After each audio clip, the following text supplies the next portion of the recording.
This morning, a trove of images showing decades of unidentified objects is sparking curiosity among starry-eyed enthusiasts. The Pentagon releasing photos, videos, and reports of some 400 unresolved UFO sightings from the past 80 years, including this infrared video from 2013 taken somewhere in the Middle East by the U.S. military.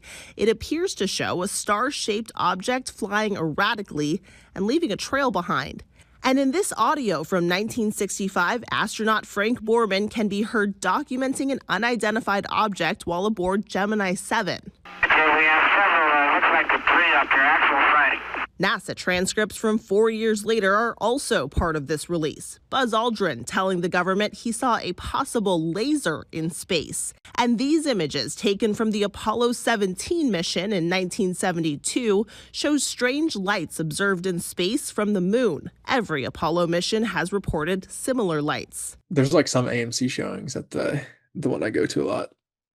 That has like, on-screen subtitles, usually like 1 or 2 showings a day. I don't think they do it for like IMAX or Dolby or anything. They would never do that. Open caption. That's what that's called. Yeah. I mean, why is it not closed captions? What's the difference? Open captions are just like when it's burned into the video, and like closed is like when you're watching it on Netflix and you can just turn it on and off. It's like a separate data layer. Oh, so open is it's on the actual film. But I like closed captions too. I'm a fan of all captions, to be honest. Open, I mean, hey, you never have to worry about it. So I'm on board with that. Honestly, since the World Cup started, I've really been slacking movie wise. I think it was like almost a full week I didn't log anything on Letterboxd. I was like binging Survivor seasons, to be fair, but you're getting your 4 screens on, I'm sure. Yeah, trying to stick to 2, but yeah, I watched mid-90s I actually really liked, other than the obvious problematic stuff, but you should watch How to Make a Killing too. It's on it just got on HBO. I did see you watched it. I actually kind of liked it. It's like a little Succession, all those vibes. Yeah, which is different angle. Fucking The Menu, Ready or Not. We get it. Rich people are bad. Ready or Not. Fuck, dude. Talk about Disclosure Day. That's basically fucking Ready or Not. I mean, my God. I don't know about that one.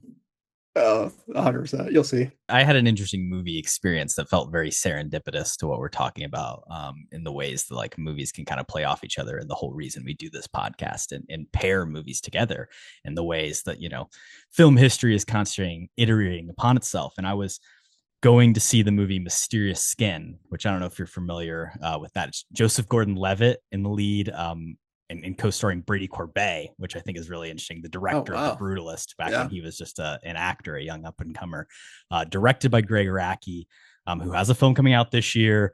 Cooper Hoffman, Olivia Wilde, I Want Your Sex. Put that on your radar. I think it's July. We're going to get that. We've got the Gen Xer making the Gen Z sex comedy, bringing it back for the kids, which is interesting. Greg Araki, a big, Sundance up-and-coming filmmaker, makes this movie Mysterious Skin in the early 2000s that is about kids going through abuse and kind of the trauma of that and reckoning with that as you grow up. Specifically, one of the characters kind of uses alien iconography and that belief in the supernatural as a coping mechanism for the trauma he experiences. And it kind of manifests in the belief of aliens. And I think that is an idea that is present in Disclosure Day.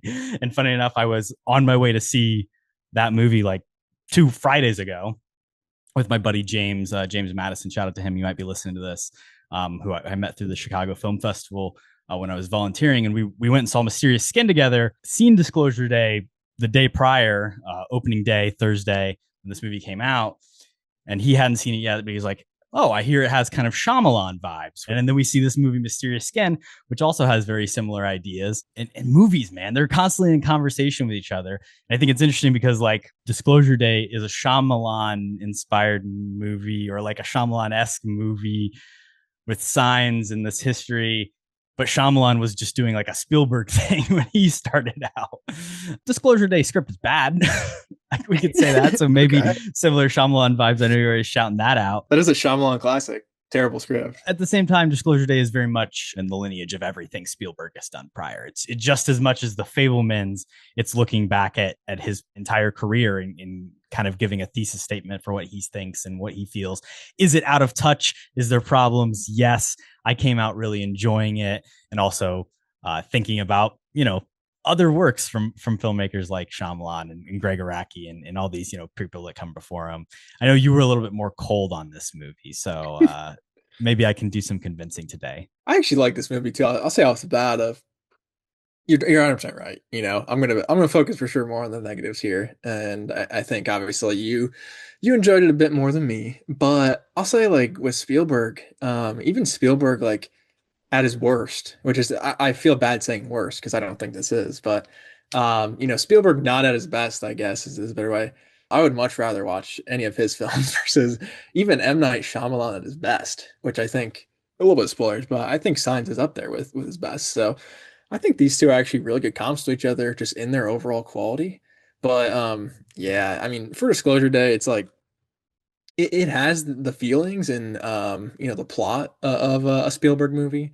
You have the fun alien sci-fi mystery, and there's some cool technology, and it's kind of futuristic. The weight of your childhood trauma bearing down on you into adulthood. Of course. Yeah, I mean, Spielberg movie, of course, that's always going to be there. But yeah, to me, I mean, overall, especially it's tough with him because I feel like you have to compare it to, the rest of his filmography. It's just really not up to par, I don't think. Especially like you mentioned off the bat, the script aspect. I think for me too, it's like it's a great cast and it's decent performances all around, but it's just like it's good performances, but it's weak characters, throughout. So I think that's my main gripe with it. I think Josh O'Connor was kind of just there and okay. And like all the supporting roles, I kind of feel the same too. I want to shout out off the bat, just a terrible villain. Colin Firth. I mean, he's having fun. I think he's one of the better performances, to be honest. A lot of face stuff. Yeah. Well, the eye color change stuff I like a lot. But it's just like it's a big game of hide and seek, man. Like that's the plot. We did Ready or Not earlier. I feel like Spielberg just wanted to make like a hide and seek movie and he couldn't get approval for it. So he kind of just wrote it into a sci-fi script. It's at least like 5 to 10 times they get found and then somehow escape. And it's just over and over and over. So I didn't really love that.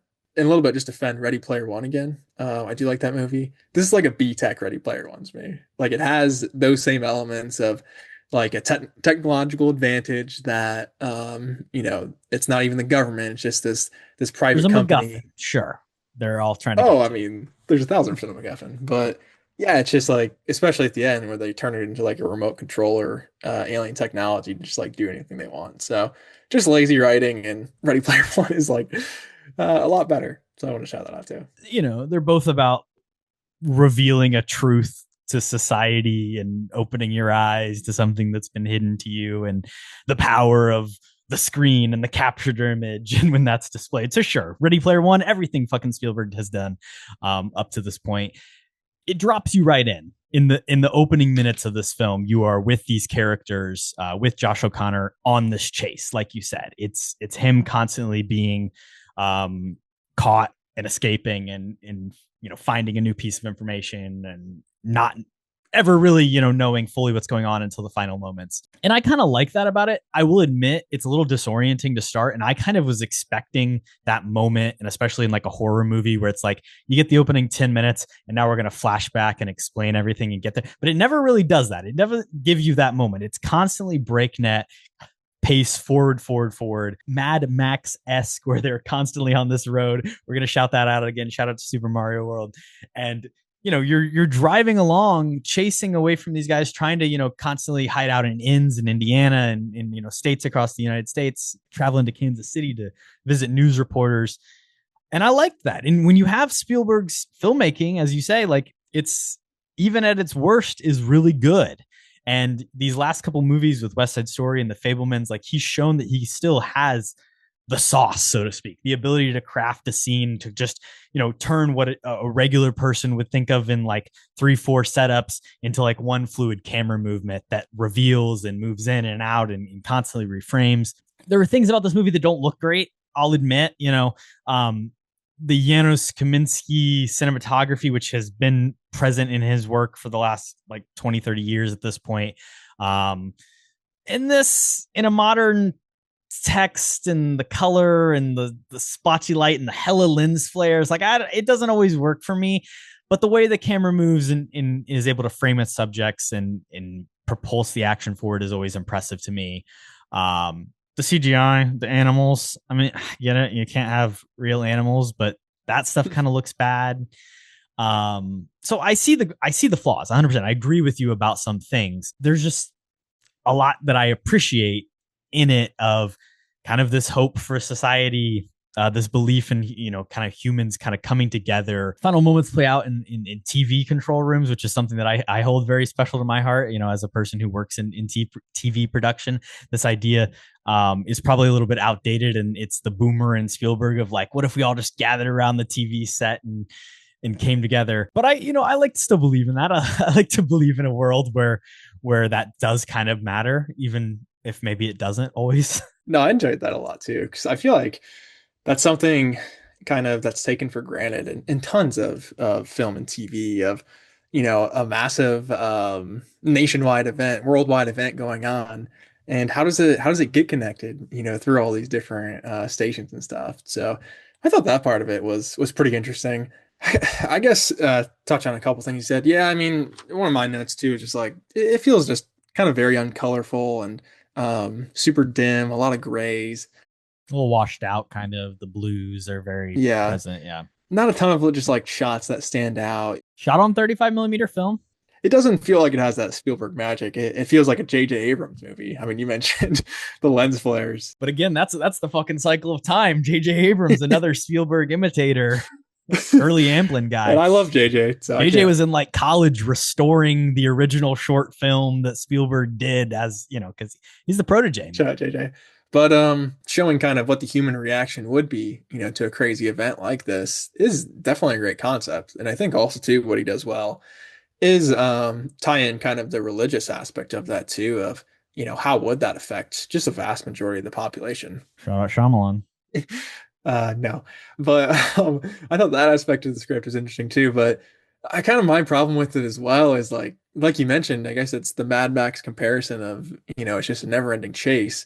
And then once we get, to the point, that I want to see, it almost feels like a little bit of House of Dynamite, kind of, how that movie left me. So I don't know, for a 2.5 hour movie, it's like, the parts I wanted to see, weren't even fully there. There's a ton of like the trailer shots too, of like the cool, sci-fi alien stuff that are just like, oh, tiny little snippets, when they're showing the news broadcast. Because I feel like too, like that dropping in the opening, it just felt weird to me. Like it didn't, I feel like if you throw in an opening scene, like doing a cool, creepy, alien reveal of just one of the clips that, they end up showing, would have just been a cooler way to intro it and end it. So yeah, I don't know. It just, everything felt off for me a little bit. But I mean, like you said, at the end of the day, like I was entertained. I don't think this is a bad movie by any means, but kind of just everything clicked the other direction that I think I would have preferred.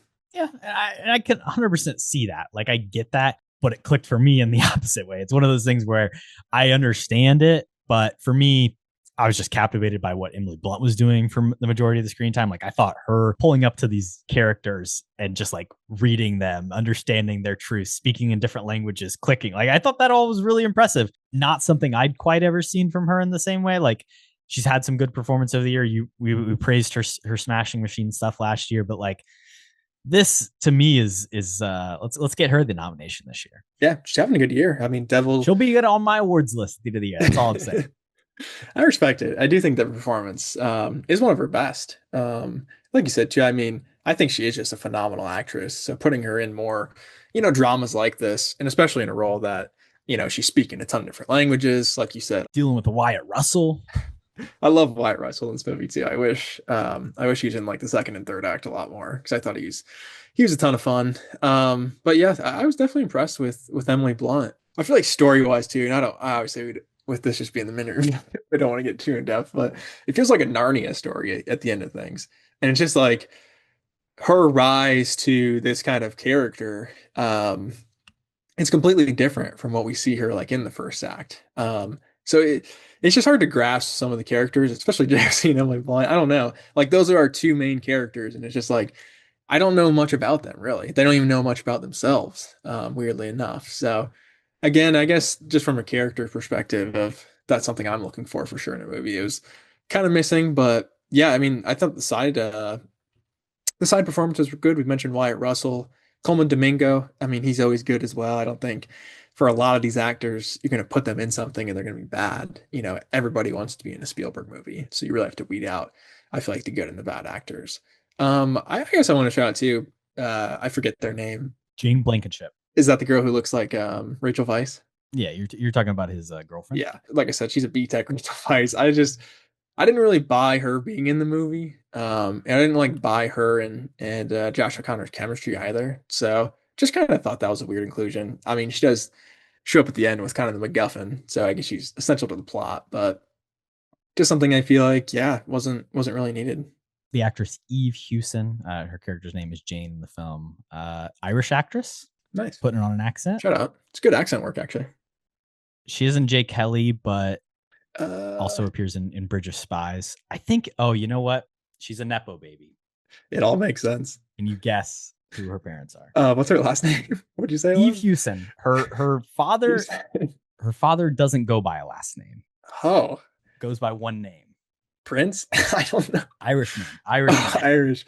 McGregor. He's a singer. We don't like him. Oh, Bono. Rock band. Oh, he's actually problematic, isn't he?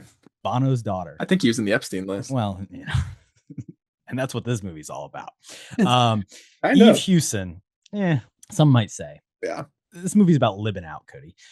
Eve Hewson, the daughter of Bono. Shout out to Nepo Babies. Nice. I think she's solid in this, and that's the stuff you mentioned, the religious aspect of the film. I do find interesting, kind of dealing with faith in a world like this. Spielberg kind of grapples with religion sometimes in his movies. He's obviously a Jewish man. That like cultural identity plays a big role, especially, you know, in stuff like Schindler's List, even Indiana Jones. But I do think like the ideas of faith and belief are less often really full frontally tackled. He does get, you know, into it sometimes. This is a movie that is grappling with that, like in a world of aliens, which is, you know, again, it's what kind of brought me to the Shyamalan stuff, because that movie is so much about faith, blind faith or not faith. And, you know, is this meant to happen? We don't want to get too much into spoilers, but like the things that happened to Emily Blunt and Josh O'Connor's characters, like, you know, you could argue they're like terrible throughout their lives and the trauma that they experience. But is it all for a greater good? Is it all part of a plan? Is it all meant to happen so that they can get to this moment and reveal something greater? I don't know. It's interesting. Right. That's the part that feels like Narnia to me. Yeah, I guess. And then they grow up later. It's the fast forward of Narnia. You visit Narnia when you're a kid, and then maybe you do when you're an adult as well. Well, it's just like, it's like definitely that movie's coming out next year. Yeah, no spoilers for that, obviously. And religion. You mean like the religion like a story of the fantastical kind of religious, you know, prophecies, and, you know, these people were made for this, like that kind of stuff. It's an interesting concept, but I don't know if Spielberg, like maybe Shyamalan would be better for this movie, which is, I don't know if I ever say that, but I think it's fun for him conceptually because he's done so much, you know. So the fact that he gets to do he's something done the different. Alien movie, like he is the king of the ET, Close Encounters, like those two are the seminal fucking sci-fi films of the 20th century. And it's weird because like, especially ET, that's kind of like a different take on an alien. This movie, and again with Signs, basically is just like, let's just do it straightforward. Let's just play like the hits. Tall, lanky guy, alien, big eye. Like, you know, it's like, what do you picture as an alien, as the generic, like satirical characterization of an alien, caricature of an alien? We're just going to do that in Disclosure Day. We're just going to do that in Signs, which I think is fun. It's not overcomplicating it at all. I think they do really keep it basic in Disclosure Day. I think Signs, the imagery, you know, with the aliens and stuff, I think they do that better, and just more of a horror element, you know, versus in Disclosure Day. More of a hope core element. Yeah, it's more of like, what the fuck, kind of Nixon, what's going on here? Kind of that sort of stuff. So I guess it is even more of a political thriller than like pure sci-fi. Which again is interesting. And then again, at the same time, it's you have like these religious aspects that really take over the story. So I think it's a cool thing just for Spielberg. It's something we talked about last week, just subverting expectations. I feel like this could have been, whatever you want, prequel, sequel to Close Encounters. Like the aliens are close enough in that one where you could have connected it or done something like that. But the fact that he did his own thing, and because I think something that even he grapples with personally, is this faith versus, realistic vision of the world. If aliens do exist, I feel like that's something that he's probably pondered and had serious thoughts about. So the fact that he just gets to make movies about, his darkest and deepest thoughts, I think is pretty cool, and something that he's definitely earned, for all the classics that he's given us. Yeah. And I mean, this movie is about innocence and children's minds and having a higher calling. It is so much ingrained, like I said, just as much as Fableman's. You've got a fucking frightening train sequence, just like he details of getting scared as a kid in the theater. Like it's so much everything. This is a story that he came up with. It's a script by David Koepp, but it's like one of the few movies in his entire career where it's like wholly like an idea that he had, and it comes from him. And it is notably like a recent idea. It's not something he's had in his back pocket that he's been working on. It's post-COVID, just a couple years ago. This is my moment to come up and tell this at the end of my career. I'm making all these movies, and now I want to get this out there about doing the right thing, telling the truth. I don't know. It's interesting. There's like weird kind of like World War III background stuff happening as well, which I like as kind of just table setting and is kind of wallpaper in this world that he's building out. The Coleman Domingo stuff you mentioned, he's fun as always. It's a lot of him talking on the phone and like building a movie set to replay traumatic events, which again, shout out to Spielberg for putting it all out there, man. It's how you come to grips with things. You exposure therapy, immersive. It's like Tony Stark and fucking Barf. Is that what it is? Shout out Joan Hall. Yeah, that's right. That's right. Yeah, I mean, again, it's like I really do like the performance from Coleman, but like you said, I mean, he literally is just talking on the phone, pretty much the entire time. So I wish he was just given more to do, but I do like the fact that, it was, more of Spielberg's baby, kind of with the concept. And also too, I mean, you shout out already, but I think he's just like he's a lover of the Midwest as well. Indiana does get a shout out, which is actually really funny. Indiana. I did watch in a theater in Indiana, and that got a pretty good laugh. So shout out Spielberg. He knows his best audience out here in Indy. The action sequence is going to be decent too. The train sequence, like you mentioned, like that was fun. That felt like a classic Spielberg scene to me. And then the other action, I mean, car chases. Yeah, there's a lot of cars driving through a field there. Also through the house. It was sick. I love that shot. But he was able to, it seems like at least, to keep it, fairly practical. I did mention Ready Player One, which is, obviously outside of the animals. Of right. That is also true. But they're kind of made, like you said, they don't look great, but it's like, they're not actual animals. So it's okay. But yeah, I just like to compare it to Ready Player One. I think that is cool. Like I said, I mean, even story wise, it's very similar. But in this, he is able to keep it grounded and use practical sets and real stunts and stuff like that. Versus obviously in Ready Player One, there was none of that. I think it's cool that he's able just to stick to his roots and make something practical that still really works well with the action. Do you have a Steven Spielberg list, Kody? Do you have a top five? Do you? Oh, of course I do. Go follow me on Letterboxd for the full list. I will say too, Disclosure Day. I haven't seen all of his films. I mean, let's see how many I have. I have 16 on the list, and respectable. How many movies he made? Probably 30 almost. So it's upper 30s, low 40s. Where if we're counting like your Twilight Zones and all that, I think. Yeah, that's fair. So Disclosure Day is second to last, in front of Crystal Skull. So 3 stars still, right? Crystal Skull is 1 star, Disclosure is 3. So tough. My top 5, a lot of movies we've talked about. Number 1, Catch Me If You Can. Personal favorite. 2 and 3, Schindler's List, Saving Private Ryan. Both awesome. Jurassic Park at 4 and Jaws at 5. So E.T. at 6, honorable mention. But I mean, it's hard to choose from all great movies, like all near perfect movies. So, do you have a top five? Yeah, I've got 20 listed. It's funny. I've never seen Saving Private Ryan or Schindler's List. I Okay. know I'm a crazy Wow. person for not going there. Schindler's List is pretty great. And I gotta get there. But number 20 for me is Ready Player One, my least favorite. Come on.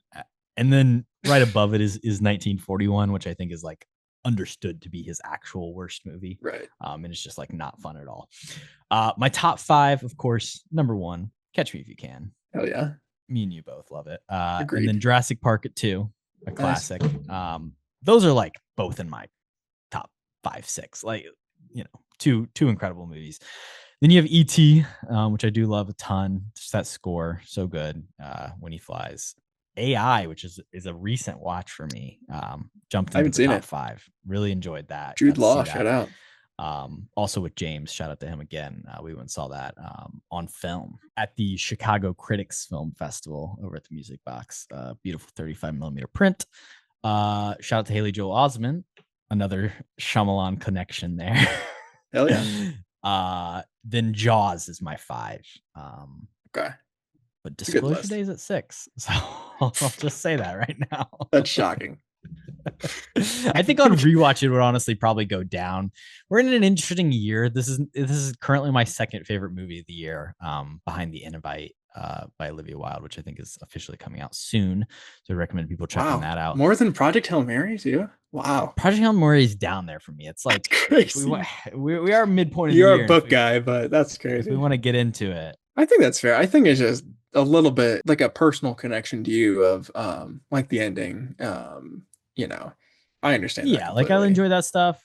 Gwen Stefani, Sweetie Cape. Yes. That. Oh, such a banger. I was hyped when that started playing in the theater. Currently, Project Hail Mary sits at 10 for me. I have seen shocking.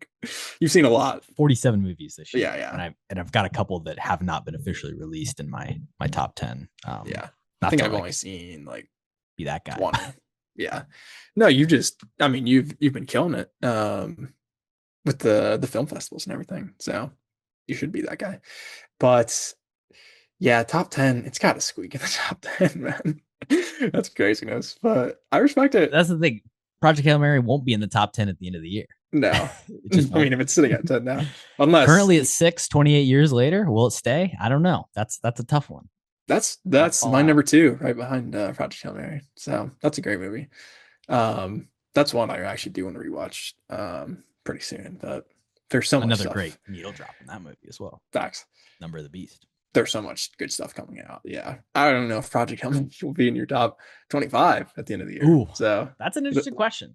It'll be interesting. And shout out to Scary Movie all the way at the bottom. It's the worst movie I've seen this year. Wow, tough. Disclosure Day significantly better than that. Last thing I want to shout out about this movie is the score. John Williams again coming back. It's very minimal, the moments where it comes in, but I think it works. Like when you finally get him just, orchestrating. Nothing better. I mean, all-timer, obviously. That was something for me where it's like, that was something I saw a lot of people praising it for. And it was just like, it was good, but I feel like it was just not like I couldn't hum you, the theme or anything right now. But John Williams is very sparse. Like it is. Yeah, I need to just go back and listen to it. Because I think I was in the parts that it was probably there. It was like, oh, when they were feeling the aliens, and I just wasn't paying attention to the music. So I think going back and re-listening it, maybe that would even bump it up half star for me too. Because that's just not something I even kind of took away, walking out of the theater, unfortunately. All right, well, let's talk about a film from a person once deemed on the cover of Newsweek as the next Spielberg. Hello and welcome back to KHAP, the show where two former roommates talk about M. Night Shyamalan's Signs. As always, I'm your host, Korbin Zvokel, and I'm joined by Kody Webb, my co-host. Kody, Shyamalan is not a person you have a love-hate relationship with. I would just say you probably have a hate relationship with. What did you think of Signs? Was it you've already said, I guess it's one of his best, but yeah, did it impress you enough? Are you coming around? It's early Shyamalan, of course. I don't know if I would say I'm coming around, but because I have seen his other two, well-regarded movies. This was the first watch for me on Signs, which is, it does feel a little bit weird. I feel like this should have been, because it's right up my alley, kind of being this sci-fi cool alien invasion movie that I 100% did enjoy in general, I'll say. And I'll say too, and again, obviously with that just being its kind of subgenre, like this might be his best work, in my opinion. So Sixth Sense and Unbreakable were the two I was mentioning. I mean, those are good. I also personally really like Split. I don't think it's a perfect movie or anything. You got a Shyamalan list too, Cody? We'll save it for the end. I actually don't. I don't care enough to have one on Letterboxd. Oh, I You got need one. to earn my respect to have a list. But yeah, I mean, obviously, don't need to go into all the specifics, but he's made a lot of turds past that I have seen, unfortunately. So I think for me, my opinion of him is pretty low, and it is mostly just because like he has to write all of his projects and he has to cameo in all of them, and his writing is just so bad and his acting is even worse. So it's like I don't understand, if you're bad at those things, like how you can be this phenomenal director. Like we're saying, I mean, he definitely started off very, very well, with Sixth Sense, Unbreakable, and I think even Signs here is an success overall. So I think I'll be fairly high on this. But yeah, I mean, honestly, talking about Spielberg, like if Spielberg directed this in '01 or whenever it came out, '02, it is '02. If Spielberg directed this in '02, like it'd probably be an instant classic. Like this would probably be maybe one of my favorite movies. So it is kind of unfortunate, M. Night had the reins here. But I'm excited to talk about it because there's a lot of stuff that I like. I think this is a really interesting movie. Notably, Shyamalan was paid $5 million to write the film and $7.5 million to direct the film. Coming off The Sixth Sense, which was a fucking box office hit, like one of It's a the good movie. biggest original Yeah. movie hits of this century. Basically keeps him in still making movies to this day. Obviously now it's like he's bankrolling his own budgets at this point, but he's a really interesting person to track the career of because he makes like two movies, Wide Awake and Praying with Anger, that are basically like terrible and nothing. And then comes out with Sixth Sense, the biggest, fucking hit of all time. Which is another huge money maker, funded $400 million at the international box office, on a relatively small budget. He's crowned. He's like I said, on the cover of Newsweek in 2002 when this movie comes out. The next Spielberg. Is this the guy? Is this, the one who's gonna bring wonder to our screens and tell these like middle class American stories about families and children's with supernatural elements and wonder, right? We see where things go from there. There's a lot of failures after the fact, but it's inarguable that like Signs and Sixth Sense and Unbreakable to start the career are all three successes. There are problems. Yeah. There's things about this movie, especially that like it's a little maybe too cute and it all works out in the end. But that's if you can buy in and you can give yourself over and just accept it, like it's a pretty emotional story about like having faith, which a lot of his movies are about. Thanks for listening to the episode. You can follow the rest of our happenings over here at Kody and Korbin Have a Podcast on Instagram, Twitter, and TikTok at KHAP Podcasts, KHAPODCAST. Please follow us on Spotify, give us a rating, subscribe to our YouTube channel, and follow along for more. And I do really like the aspect of it, of having this pretty small budget, just because too it keeps it a very enclosed story, just on this specific family, on this farmhouse. And it is just an interesting story, just the family drama, of what happened to their mom and, having two very small kids have to go through something like that. And then, like you mentioned too, I mean, I think he faces religion head on in this, with Mel being this former pastor who's lost his faith after this terrible event. And, just him dealing with the community and just dealing with his life in general. So I think even without the alien elements, this is not a, boring movie or anything.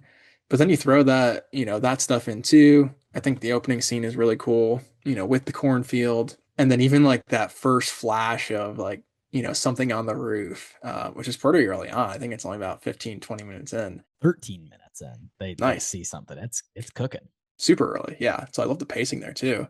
But like that was a super effective just jump scare. I feel like moment and it brings in that sci-fi like immediately and has stakes, even though you're on kind of this fun setting with the farm and everything, and it feels enclosed, you feel like kind of everything's closing in around them. Like it has shades of almost Nope, which I'm sure took liberty from Signs in hindsight, which is cool.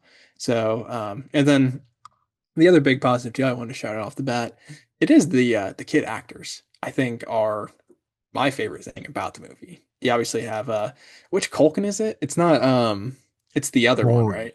Yeah, Rory, Rory who's Culkin. he's in the Scream movies as well. Probably my least known Culkin, but he's great in this. And then Abigail Breslin, obviously. I mean, this was the great find from Shyamalan here. I mean, he works great. Pre Miss Sunshine, man. Yeah, and she's phenomenal. I think both of them are complete standouts. Just like their relationship almost like carries the movie, which is crazy to say. Like the kid actors, their relationship is much more interesting than like Mel and Joaquin's, just because like they are both very smart kids and they have a ton of agency with like decision making and stuff. And it almost feels realistic too, because like going through such a traumatic moment with losing their mom at that age, like they kind of both have to grow up super fast. So Lose their mom, their dad's a mess. They've got fucking wackadoo uncle. Like these kids Just are running the show. a burnout baseball player uncle. Love this character from Joaquin. 500 feet, man. That's impressive. Swing away, Meryl. Swing away. Swing away. Swing away, Meryl. But yeah, I thought the kids were phenomenal. So I don't know what M. Night is doing with these child performers, but he works well with kids. Obviously, shout out, Sixth Sense as well. So it's impressive stuff. Yeah, I mean, again, it's where the Spielberg comparisons come in. Haley Joel Osment, great in that film. His ability to direct these kid actors, obviously, like Abigail Breslin goes on and does it again, and Rory comes from fucking. They're making those kids in a factory to be actors, so it's a little bit built in, but like this movie doesn't work without them whatsoever.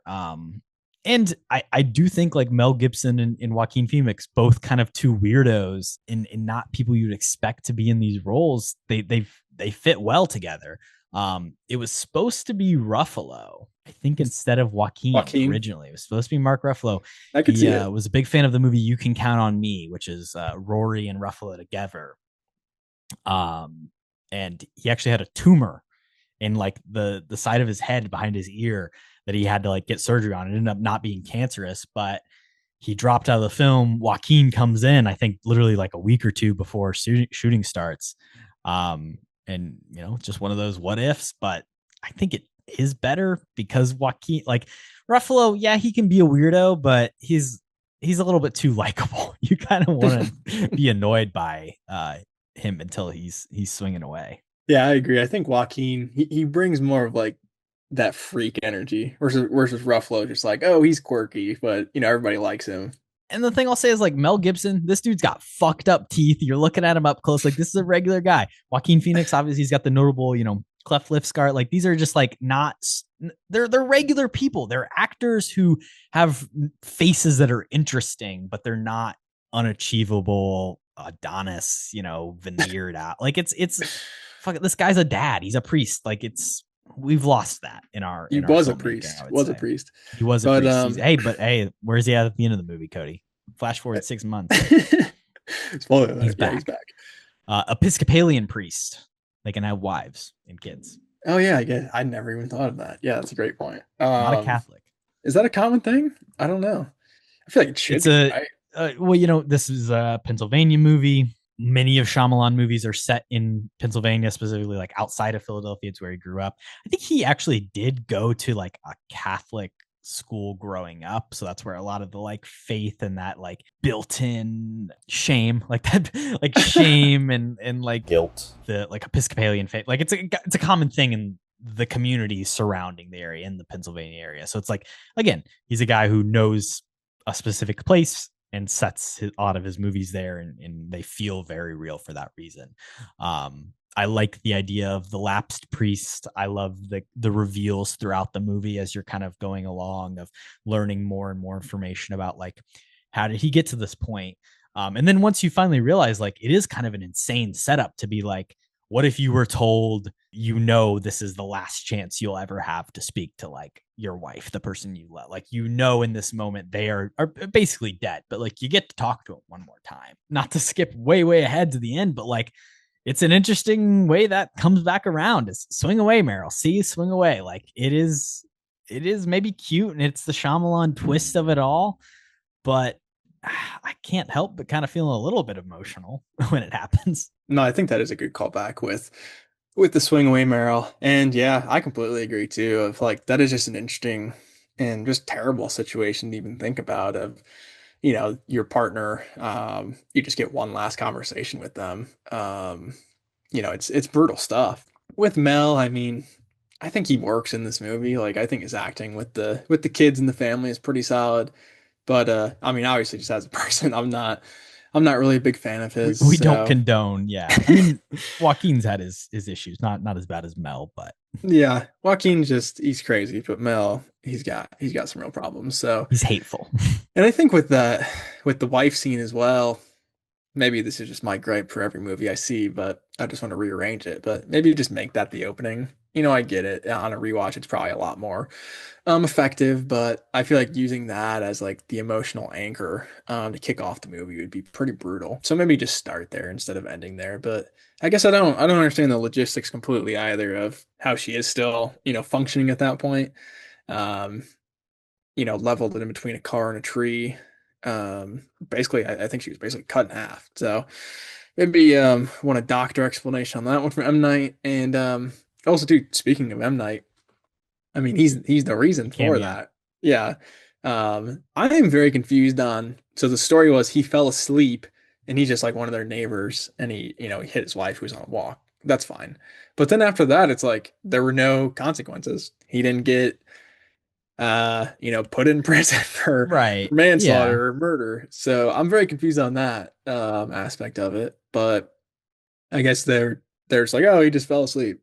You know, he said sorry, so it's okay. It's M. Night. Yeah, I don't understand that at all. Yeah, maybe there was a little bit of like a forgiveness thing. Maybe he's on probation at the time. Like I think the Well, he system's fucked up, flees. I Cody. mean, he flees Sometimes the it doesn't county. work. He definitely And flees the county he didn't later like on. intentionally kill her. He did fall asleep. It's not he wasn't Right. drunk. What? What are you talking? I Just because you kill somebody you don't mean to doesn't mean there's no repercussions. Yeah, I you're right. mean I mean, you're he wasn't right. drunk at least, but yeah, man, I mean, he killed her. Like, you gotta face time for that, I would think. But maybe the legal system's different in Pennsylvania. It's not my expertise, but I just thought that was weird. It is one of those things where it's like he casts himself in like the role that nobody wants to play, probably. Hey, when I made a short film, I was the fucking shithead cop, right? Like you kind of just cameo as the evil guy. And it's funny in all of his movies, he is always cameoing, but sometimes when it's something so pivotal to the plot, you're like, maybe you shouldn't have such an important role. You got other things you got to be doing, man. Well, I feel like he always wants to put himself in a big role too. I mean, that's just his ego. So Well, like in Old, he's like the guy who's doing all the shit to make the bitch crazy. right. You know, it's like, yeah, I don't know. We talked about Mark Ruffalo as a potential casting for the Mel Gibson role. Shyamalan wanted Paul Newman. He wanted like a real old guy to be playing this role.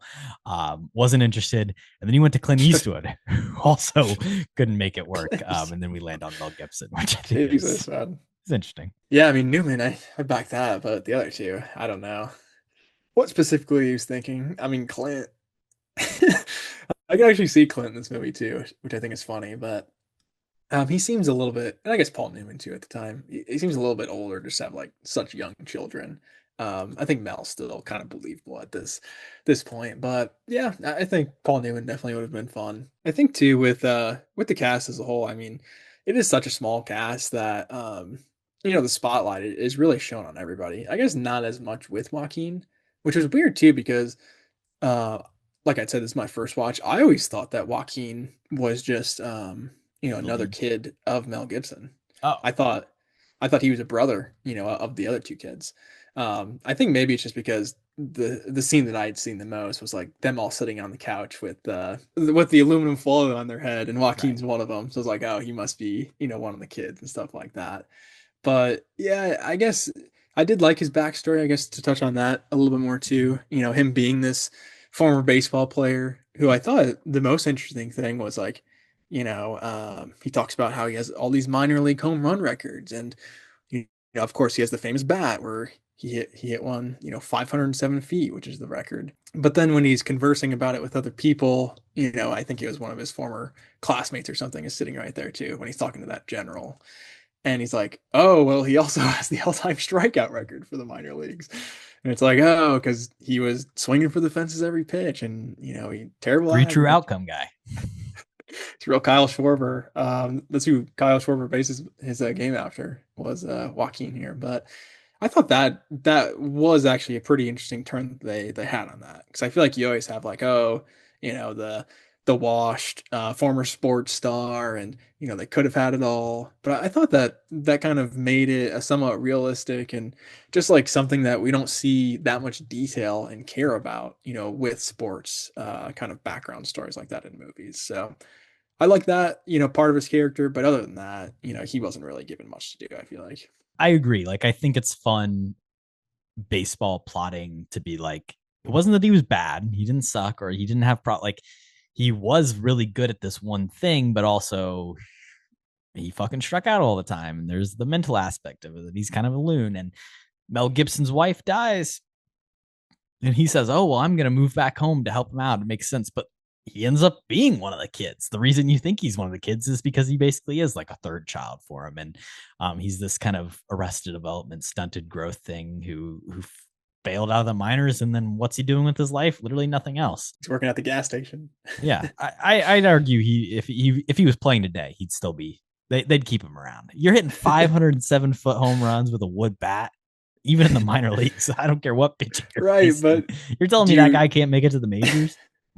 I don't know. What's the exit velo on that? The fucking StatCast number is 99. He's fucking O'Neal Cruz. Like, I don't know. I don't care. Like, the numbers are off the charts. He's like B-Tech Joey Gallo. Like, he's gonna bat like 150, but he'll hit 30 homers. So I don't know. Sure. I feel like Davis.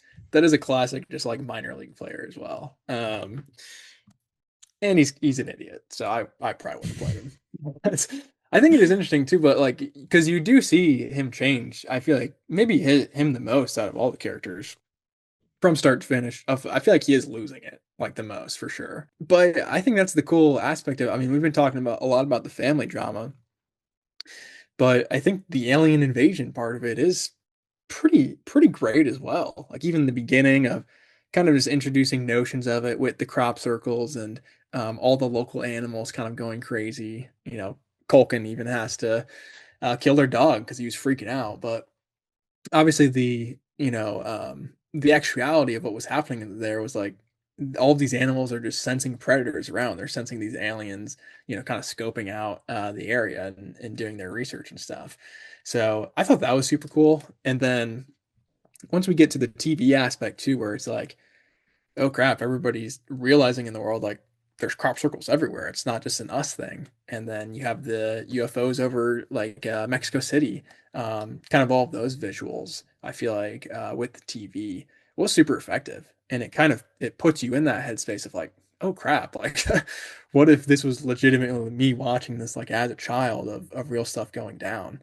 And it's just super encapsulating. So I think he does a good job too of, we talked about Spielberg a ton of, taking that school of thought of don't show the monsters too much, have the wind chimes, build the tension and just show flashes here and there. Let's see fucking our great actors just react. Let's play it out in reaction shots. My background, yeah, what I just talked about of the scene when they're all watching the TV going like, what the crap is going on? Just those POV shots of them watching it is probably my favorite shot in the whole movie. So I think it is actually shot very, very well. So shout out to M. Night there. But yeah, I mean, it's like he kind of takes the great things from, the three movies that we've mentioned, and with his other films, he like takes it to a different level and it doesn't work. Like an example, The Happening, where in this one he's using the wind chimes and kind of nature to scare you. Obviously he eventually jumps the shark with further projects. So I think it's almost like he ran out of ideas, I think, after three movies. I mean, he made a freaking Avatar movie, for God's sakes. But yeah, I just wish, like, because the other scene too, your background that I love a ton, is that handheld, where is it, in Argentina? And they're just like at a kid's birthday party, just typical stuff. Bravo's 77th scariest scene of all time. 77? Okay. I think the scarier scene is the one hanging out on the roof. That the jump scare in the beginning. That's the scariest, I think.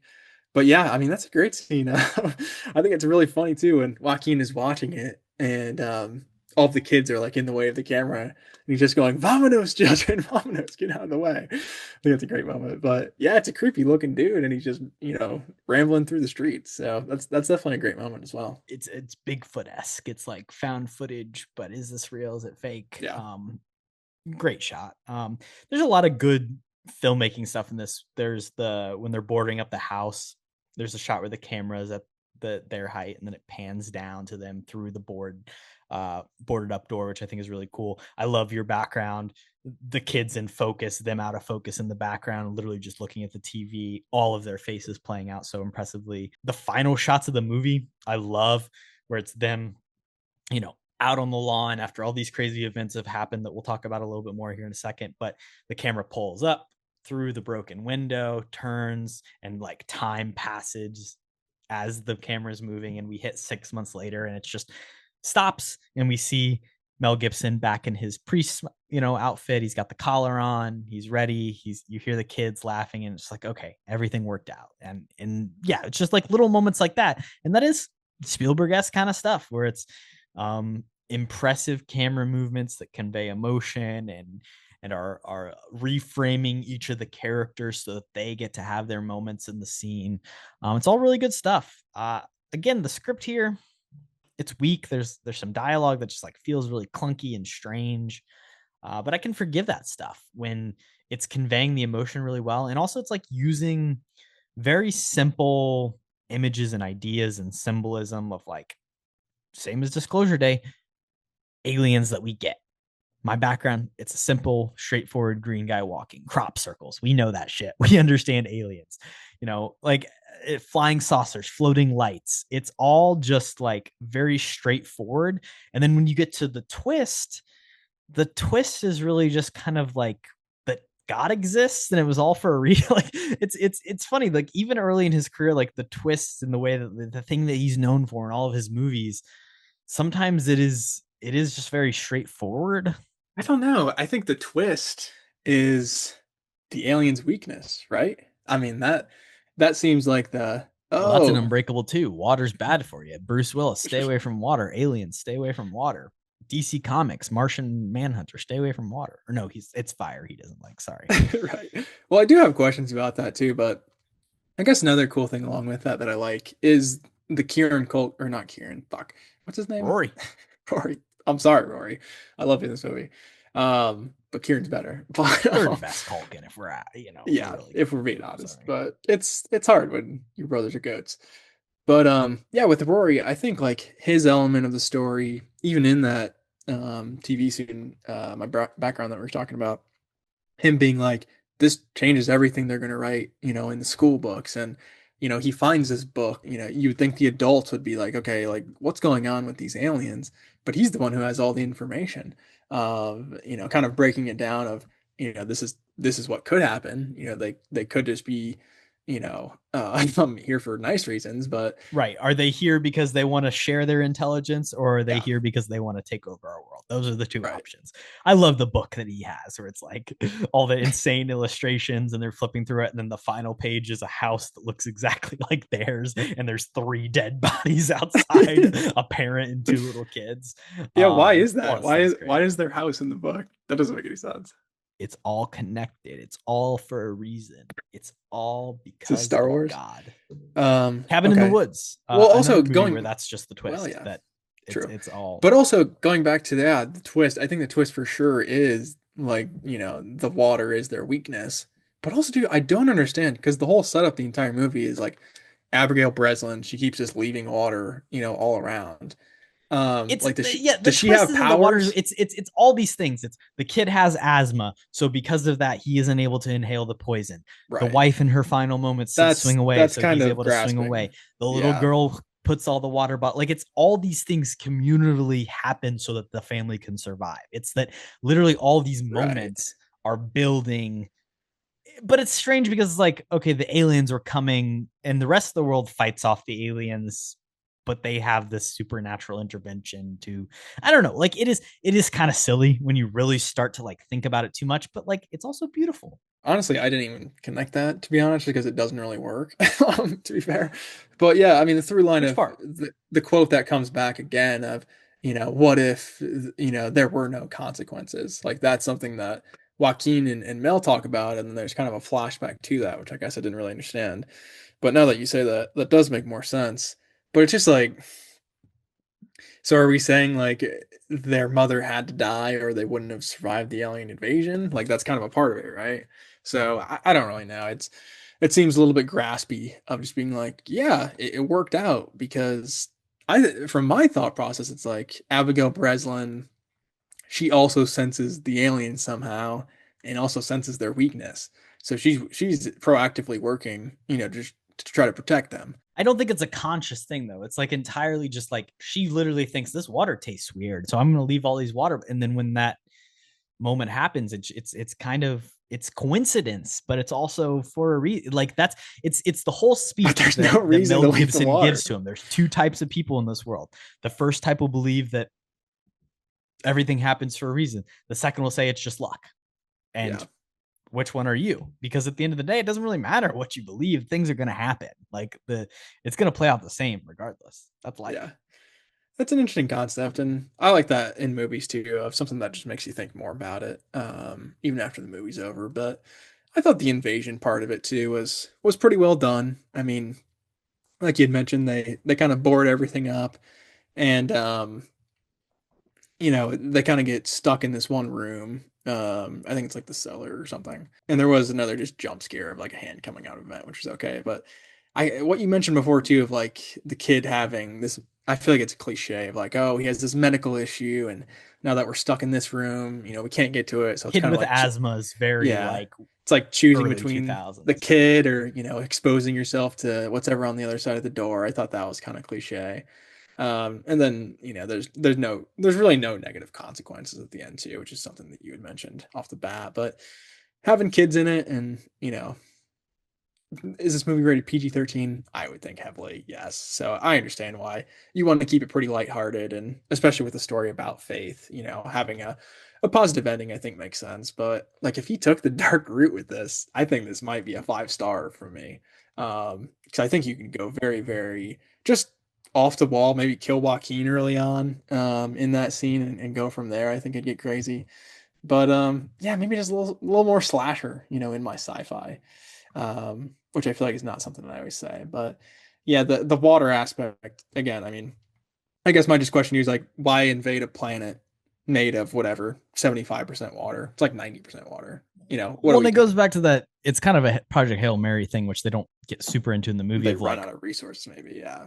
well, I just mean like, can life exist without water? Are there creatures out there that are not water based? So if these aliens are Yeah, are that's true harmed too. by water, that means they're not water based life, which is a very complex idea to get into. Can there be life without water?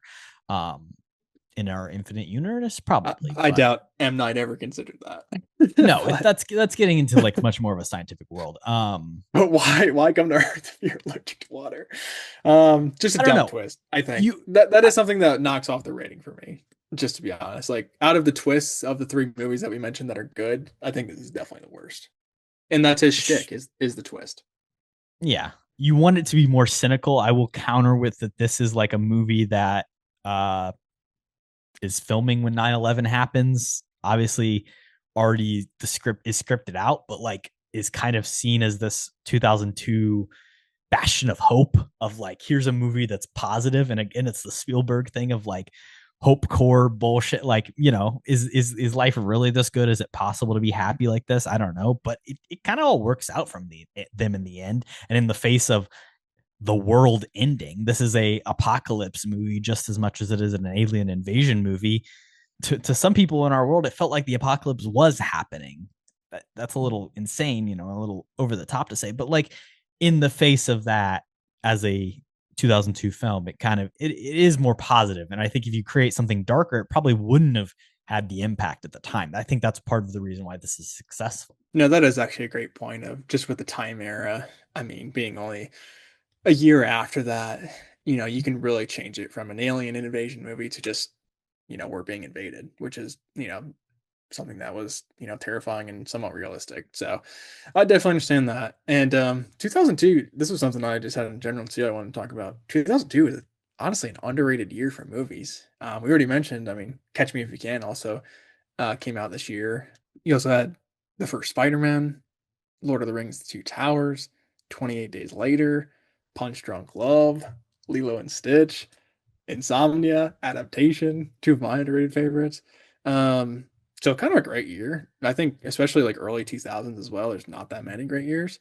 Um, and also somehow Chicago won Best Picture. So not sure how that happened, but pretty great year for movies. Oh, too.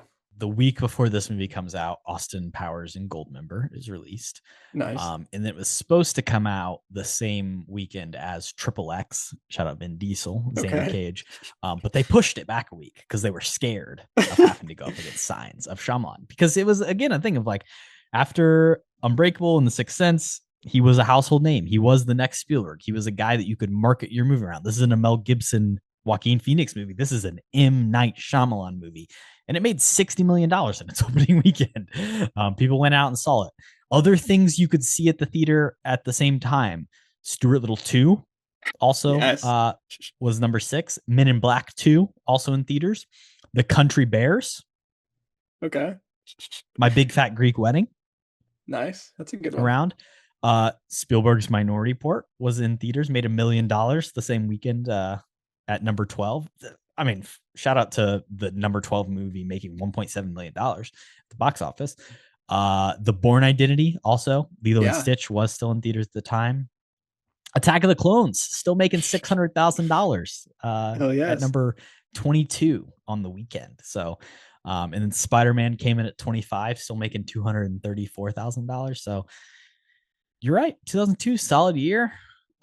Signs, one of the better movies from that year, one of the higher grossing movies of 2002. So, very successful. Basically the peak of his career at this point. After this, things get a little more shaky because The Village, okay, is I haven't seen that. More panned. I'm not a huge fan, but it's still not. It's not like Village, Lady in the Water, The Happening, Last Airbender, After Earth. That's the that run is crazy. That run is insane. And then he takes a step back.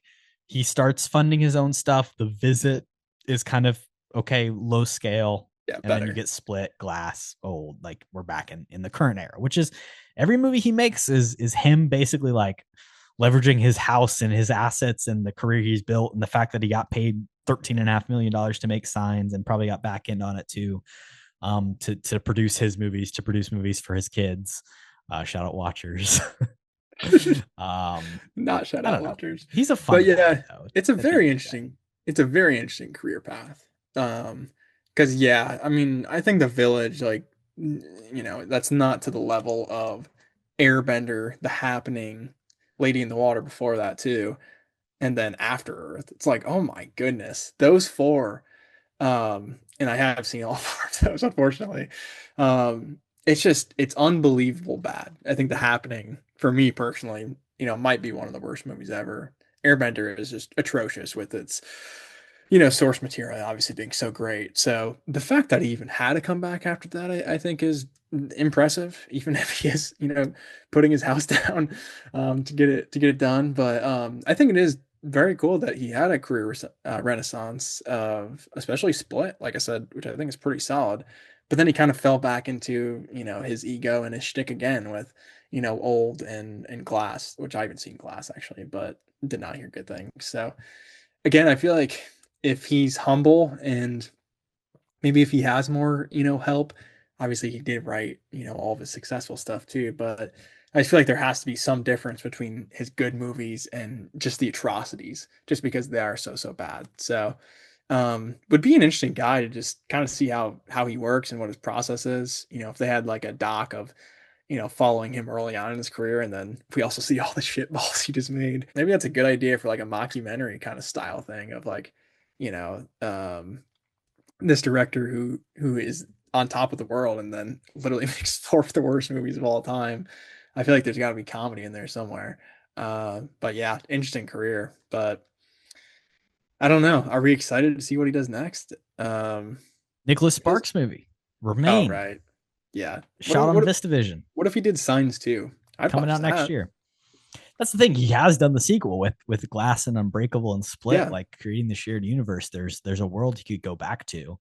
I don't You know if have it's these Signs. you have these actors at your disposal though too. Like Joaquin's in prime form. You don't have to bring back Mel. You can if you want, I guess. But Abigail Breslin is still super relevant. You know, Rory's not doing shit. So you can bring back his brothers if you want, you know, have cousins. So I think there's options for sure with such a great cast.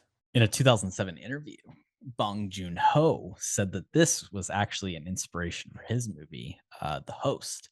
He said, even though it deals with an alien invasion rather than creatures, I liked that the fact the film focused on Mel Gibson's family, not on the aliens, which is something The Host does. It follows Sung Kang-ho and his daughter in that film. And I do like this is it's a street level, it's a family level story. It's about just these four characters and, you know, a couple other random townsfolk. Yes, you're seeing things play out on TV and you're seeing this kind of greater world, but it's all in the emotion of these kids and these parents and uncle, which I think is a very smart choice to do. And it's the thing that works so well in this movie. The Host too. It has a sports element, a little bit of archery. So maybe he kind of stole that Sure. with Meryl as well. But yeah, no, The Host I think is pretty underrated. I think that's something actually you showed me a long time ago. We watched that together. Yeah. Shout out to 3015 Hilltop. Shout out. Fucking 6 years ago now. 7 years ago. Fuck. Yeah, it might be longer. But yeah, I think Bong Joon-ho, I mean, good for him that he got inspiration from M. Night, but I think he's on a different level, you know, from our buddy here. So shout out Bong Joon-ho though. Two paths diverging in a woods. Again, it's the inspiration thing. Obviously, I mean, Shyamalan's not afraid to admit that Spielberg's an inspiration, that Hitchcock's an inspiration, that George Lucas is an inspiration. It's all relevant there. I don't know. I think this is probably up there. It's top three, and I think it's those first three, which are his three best. Yeah, I mean, those first three major ones outside of the. And I'd throw Split in there just to make a 4, but I think I might rank this number 1. I have some issues with Split. Like I do too. But just like McAvoy is so fucking good. And it's like Anya Taylor-Joy, like her first role that I saw. Right. It's basically the debut, even though you've got the Vivitch, but yeah. So I think it was just lucky casting on that. But I also probably similarly, like I saw Split in theaters and Bruce Willis showed up and didn't fucking know what was going on. Oh, actually, I didn't know what was going on. You were familiar with the Unbreakable universe? I'm sorry. I was like, who? I'm a big superhero movie guy, but yeah. Sure. I thought that was pretty cool in theaters. But nobody understood it, I don't think, in general. I had to do some Googling. I was Split ending explained. Oh, it's a guy from a movie that came out 20 years ago. Well, just like Bruce Willis has been in so many things. It's like, is John McClane, you know, here to kick some ass, or what's going on? So right, it could have been any of his characters. It could have been the guy from Red or Red 2. Or Detective Knight from the Detective Knight trilogy, as we've talked about previously in this podcast. I mean, with Bruce, you never know. So I do think that would be a fun episode to do as well. Split. I mean, any of his shit movies would be fun as well. The Happening. Hey, man, pick that. New Avatar movie coming out this fall. Yeah, there you go. There's our connector. That's like the one out of them I really don't want to watch again though. Like that has no rewatchability value. I saw at least theaters, and I don't think I've seen it since. Some of the others you can at least laugh at. With that, it's just like there's nothing. Did you watch that movie before you saw Avatar? Yes. Yeah. Yes. Yeah. Because I saw that one. I put you on Avatar as well. FX. Yeah, I'd never seen the show until you put me on it. I saw that one on FX. That was an FX classic with a lot of other classics as well, like Fast Five. I don't think Shyamalan was an Avatar guy either, to be honest, when he got into it. Doesn't really seem like it from his story, but no, I would say he had seen as much as the cartoon as I had. So Dev Patel innocent. Yeah, Dev deserves better too. I feel bad for Dev. But yeah, I would not want to do an episode on that. But maybe his other shitbags would be fun. Lady in the Water, that's just pure boring. I haven't seen Lady in the Water. I mean, that one's probably like the least bad out of those. but it's still like not good in any sense of the word. So what was the other one? Oh, After Earth. Yeah, how did I forget about that? Oh my god, Jaden, that might be the worst too, actually. Yeah, I haven't seen that for a long time. That was another FX classic. Yeah, M Night, once he hit the 2010s, him and FX must have just come up with a deal. That Airbender and Happening are all equally bad in my eyes. Pretty atrocious. I mean, that killed Jaden Smith's career almost, which is pretty hard to do. Yeah, I was always more of a Karate Kid kind of guy. The billing of this movie is Mel Gibson, Joaquin Phoenix above the title. Then you go Cherry Jones, Rory Culkin, and then Abigail Breslin and Patrick Callenber get a split card together. So understandable. I mean, this is like basically introducing Abigail Breslin, I have to imagine. Yeah, pretty early on in their careers, obviously. And then Cherry Jones is the cop girl, the detective.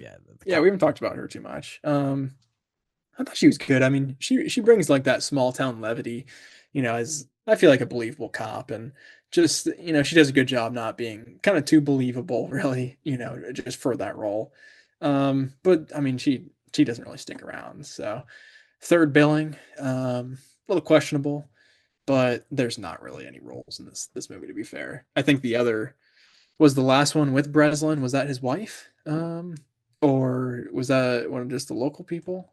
I don't even know who that was. The wife would have made sense, with like an and credit. Yes, it is Patricia. Okay. I said Patrick. I thought you did say Patrick. Yeah, I mean, I thought she was effective too. Like her one scene, I mean, she's barely in it, but it's definitely memorable and it's a good performance. So I think that's a deserved and. She's good with what she has. I don't really like the credits, the like vignette blue. It's very feels like it's made in iMovie or some shit. The opening and the closing both have it.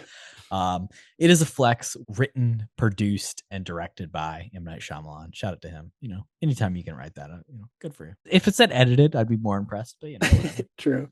Yeah, a lot of ego there, which I feel like I said that a lot. But yeah, it does feel a little bit 2002-y though, with like you said, those kind of title cards and just the credits. It's like, come on, man, you got a budget. You can do a little bit more interesting. Do crazy, fun alien stuff. But I feel like it was his thing. He was like, he probably made them. Like he was so proud of it, like he did it himself, like one of those things. So sure, just delegate a little bit, M. Night.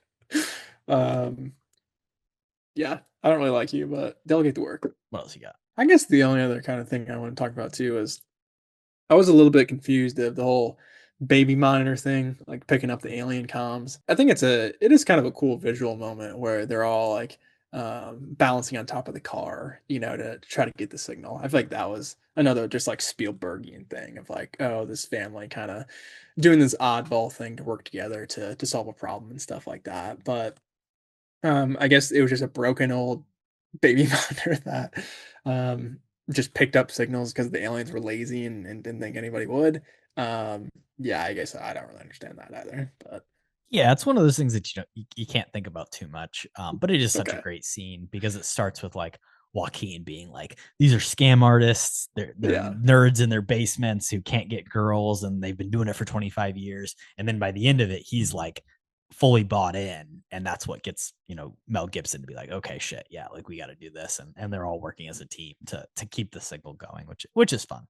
Yeah, I think that is actually a good moment, portraying how he is changing and kind of losing it, because like you said, that is a great scene too of early on, him being like, nah, like none of this is real, but it's just kind of the more and more he sees, the more realistic he gets about it. So yeah, I love the scene too. Just shout out that again, where he is watching the TV by himself and your background comes on. I think that's an interesting choice, just to have him, viewing that. I think maybe having the family there would have been the easy thing to do. But with an actor of Joaquin's, talent, and like I said, just his ad-libbing of, like the Vamonos children, like get out of the way. I feel like it's just something like only specifically he could do, and kind of bring that comedy, but also just like the intensity is never in doubt with Joaquin, obviously. So cool to see him, earlier on in his career, just get to shine in some of those small moments. Yeah, when he's in the fucking Harry Potter under the stairs closet watching the TV, just looks incredibly strung out, like he's been staring at a screen for literally 24 hours, which he has been. So it's good. I think at one point he was watching it for like 72 hours straight or something, and he can't even keep himself up. But it is cool too. Like they were showing like the more and more stuff they showed on TV. Again, it is funny the comps to Disclosure Day, but with the Disclosure Day when they were showing stuff over the TV, I was like almost uninterested. But with this, when they're like, oh, there's been 18 crop circles in 24 hours in India, and it's like, oh, we have 200 cities with lights over them. It's like, holy shit, like there's actually crazy stuff going on, and being broadcast worldwide. So I thought that just the world building that they did with the use of TV, especially early on, in the 2000s was super effective. Yeah, very similar to Knock It the Cabin as well, the movie we talked Yeah. about, where it's We haven't- using the forgot to news mention to that be one. like, we're telling you this stuff's happening. It's like you kind of just have to believe it as truth. Yes, they're experiencing some of it, but they're so isolated on this farm. The greater outside world is kind of disconnected from them, but they're seeing all these crazy images on the screen, so must be true. Yeah. It is crazy too of like we've mentioned, I mean, it feels like they're just in the middle of nowhere, like they wouldn't be connected to all these massive things. But then it's also like it is affecting these small town people at the same time too. So it is really cool to see kind of the world building along with that. Right. It starts as just them seeing a crop circle in their own corn, and then Yeah. they're all over the world. Yeah, which is cool. I like that a lot. But yeah, we forgot to mention Knock at the Cabin. M. Night also did that. So this is our second M. Night movie. So that's cool. I honestly forgot we did that episode, but shout out I Dave. tried to shout it out earlier, but I said Cabin in the Woods, and I gosh. meant Knock at the Cabin. Well, I love Cabin in the Woods, so I didn't think twice about it. But yeah, could have used some Dave in this. Maybe that's my recast. Put Dave in M. Night's role. That's so much better. Like this. Oh yeah, This That'll work. kind of a little very bit Blade Runner intimidating guy. 2049-esque. Yeah, a little scary guy. It's like, yeah, he ran over my wife, but I mean, I can't do anything because he's gonna beat my ass. And it'd be more believable too that he trapped an alien in his house versus M. Night. It's like, nah, dude, you would have been dead in like 10 seconds. So, just not unbelievable at all. It is believable. That was actually a pretty funny moment where he just takes off after trapping this alien in his house. Probably what I would have done too, but no shot M. Night survives that long. I watched this movie on YouTube. I rented it via YouTube. Nice. Opening frame, it says contains tobacco descriptions. Little warning. Yeah, I had that too, actually. Sorry, depictions, not descriptions. But I don't even really know what the what the tobacco depictions were. Oh yeah. I'm trying to think of when somebody smoked. Maybe they were dipping in the basement or something. I don't know. But yeah, that actually did pop up. I just rented it off Prime for like $3. Okay, so yeah, it's just baked in. Yeah. They're letting you know. I guess it's a thing. I'm trying to think. I can't think of a moment where anybody smokes. Honestly. Someone was vaping, I think. Someone had their jewel and they're hitting in the back. I don't know. It's very strange. Maybe there was a scene that was cut or something that had that originally. But yeah, I didn't even think twice about that. But that's a weird thing. It's one of those quirky things. Yeah. I don't think they would do that for movies now. But no, I don't think anybody even cares anymore. They were and rightfully so, because smoking is bad, but there was like a time, I think, when where it's like we're gonna put warnings on everything, we're gonna ban smoking everywhere, and again, like I said, rightfully so, but times have changed in an interesting way now. Are focused on other things, I guess, because we live in a different time, and those things have been banned. And now like Netflix doesn't want you to smoke, but it looks cool, so I don't know. Yeah, what was it? Was it the Good movies? Peaky Blinders? They weren't allowed to smoke or anything after a while. I can't remember. Peaky Blinders. That's all I know about Peaky Blinders. It all comes back around to the Irish. So, although they were true. Good flashlight stuff in this. Good tinfoil hats. Yeah, love it. Love the tinfoil hats. Book. The alien book. That's funny too, because he just goes to the bookstore and they're like, oh yeah, we have this one that accidentally came in, so I guess you could have it. It ends up being just the plot device for the movie. And the tinfoil hats are great. I mean, that's iconic as well. So that might be kind of the biggest thing in the cultural zeitgeist that was taken away from this movie, and I like that a lot. I love the voting scene. There's a stalemate, a 2-2 tie, but then Mel Gibson pulls my vote's worth 2 because I'm 2 parents. But then they all just It's say, true. well, fuck you. We're gonna change our vote. Abigail Reminds me of Breslin Survivor. immediately. Yeah. She's saying, nah, you're not using me like that. That is a great Survivor moment, actually. Shout out. You never want to go to rocks. I'll tell you that. And then they all get to have their last meal. So which would you prefer? Do you want chicken teriyaki? We Do you didn't want bring up the French toast scene. with mashed potatoes, cheeseburger with extra bacon, or spaghetti? It's actually a tough choice for me. I mean, I feel like I do like the Mel, meal with the bacon Have it all. cheeseburger, but I like the spaghetti too, so I'd probably pick that. But yeah, French toast and mashed potatoes. I mean, you're not even the youngest kid, Rory. What are we doing here? That's an embarrassing inclusion. But actually, I did want to bring up that scene too. Of I don't know what to think about that scene. Obviously, it's high intensity. The aliens are incoming, and everybody knows it. So it's obviously just high emotions from the get go. But I mean, they take a ton of time to cook all this crap up, and then they don't even eat it. they don't. They And don't Mel eat has any of some. it. Right? He takes some mashed potatoes and just like stuffs his mouth, and yeah, it just he starts screaming at Abigail Breslin and stuff like that. And this kind of circled around the religious aspect of it too, which I do find that interesting. But just like you're screaming at your kids, kind of in a bad time. So not a great dad at that moment, but I thought that scene was a little weird to me. He has his moments. He was struggling there, I would say. You mentioned how they don't like show Wait, which the one would you aliens. pick?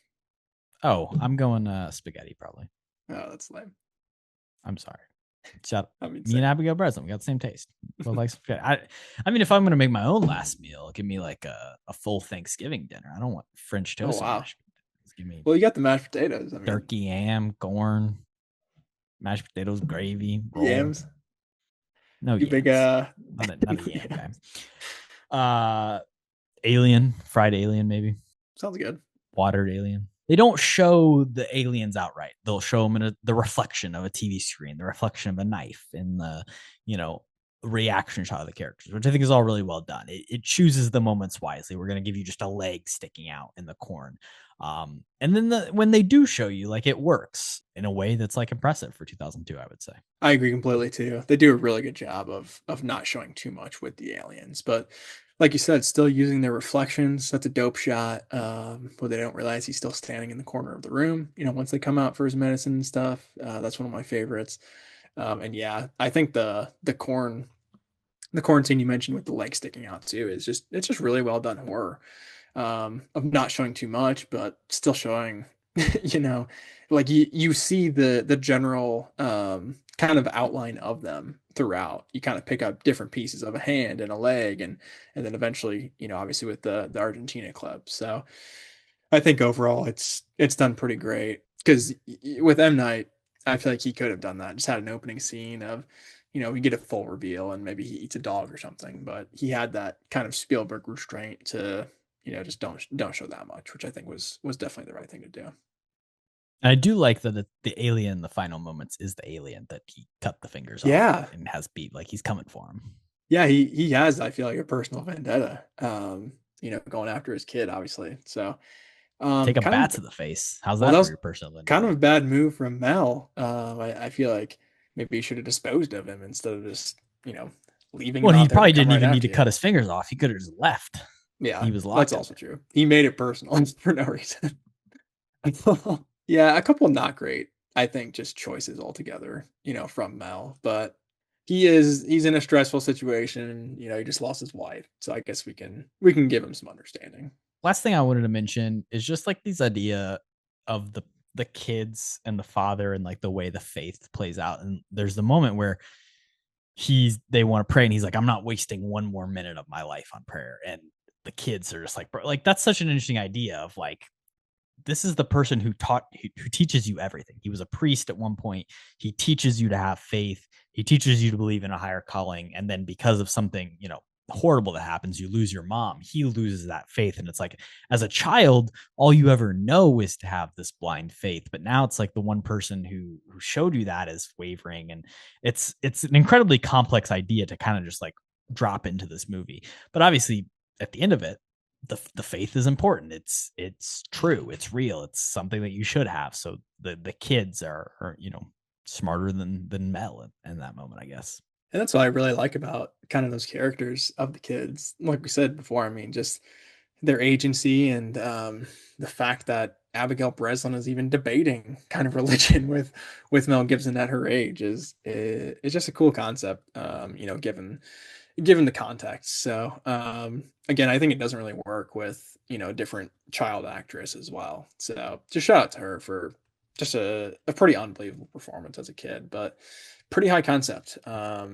Yeah. And again, with all the crap that she's gone through, I think it's impressive for her to understand that character, but also not overplay it, because I feel like you could have easily done that of being overly emotional, but she is honestly low key, just, pretty calm most of the movie. Very reserved performance. Yeah. Yeah. So, but maybe that was a little bit of the direction of, don't do too much, less is more in that scenario. So yeah, I do think that is definitely an interesting concept. I don't know if that's a note Shyamalan has ever given, but that's fair. Needs And to then give it you to also have himself, but yeah. the Joaquin scene where he's talking about that he is a person of faith because he was going to make out with this drunk girl, but he had gum in his mouth and he turned away and threw it out. And then he turned around and she was puking, which is stupid, but fun. Yeah, I thought that was everything happens for a reason, Cody. That was the worst scene in the movie. Just completely. And again, I guess it all revolves around, there are no consequences theme that I don't really understand, but just out of left field. Like Mel is legitimately pouring his heart out about, his wife and religion. And then Joaquin just like, yeah, dude, I almost kissed this girl once and she yacked everywhere. Just like, what are we talking about right now, bro? Like, you brought nothing to that conversation. So I thought that was a weird inclusion of a story. It's not good to yak.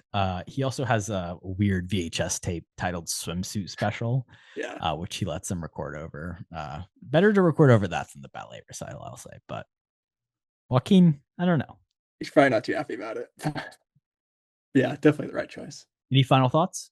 Final thoughts, yeah. I mean, like I said, I think this is, M. Night's probably best. So if we do cover another one of his, it's going to be more fun, but definitely not as good.